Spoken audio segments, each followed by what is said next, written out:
She called 911 on me.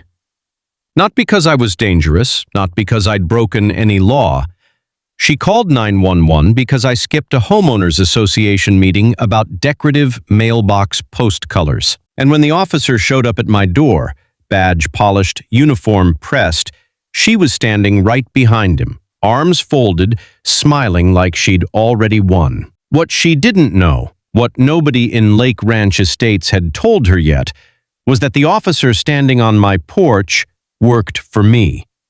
Because I was the new chief of police, and her little stunt had just become the worst mistake of her HOA career. If you've ever been bullied, fined, threatened, or harassed by an HOA board that thinks the rules only apply to other people, you are exactly who this channel was built for. I spent 23 years in law enforcement.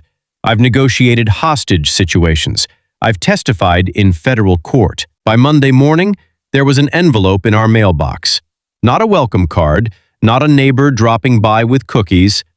An envelope. Inside was a 4-page document titled New Resident Orientation Packet and Mandatory Compliance Acknowledgement Form. I sent a polite email to the HOA address listed in the packet.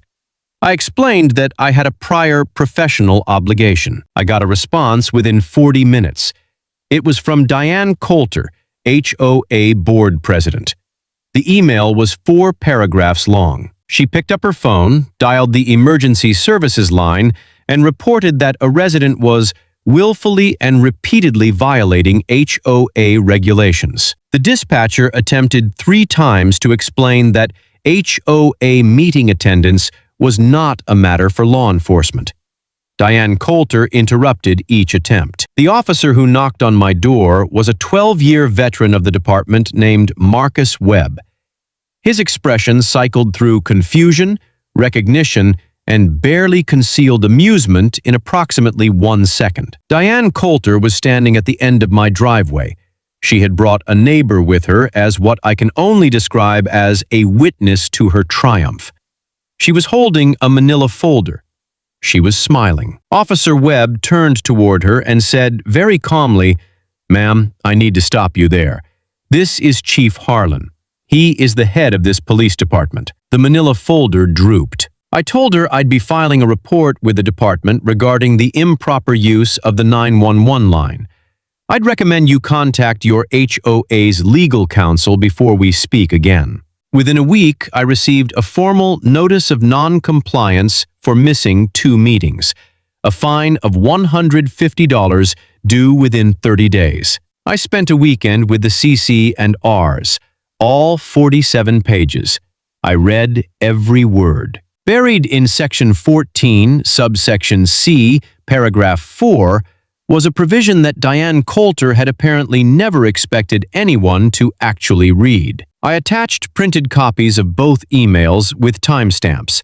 I sent it certified mail, signature required, to the HOA's official address, to Diane Colter personally, and to the property management company. Diane Colter received a formal written warning from the department advising her that future misuse of emergency services could result in citation. 3 days later, I got an email from the HOA's property management company. The fine had been voided. They apologized for any confusion. I attended the next regular HOA meeting. I sat in the 3rd row. I was polite. I was neighborly. She resigned from the HOA board 2 months later. The official reason given in the community newsletter was personal commitments. I have no further comment on that.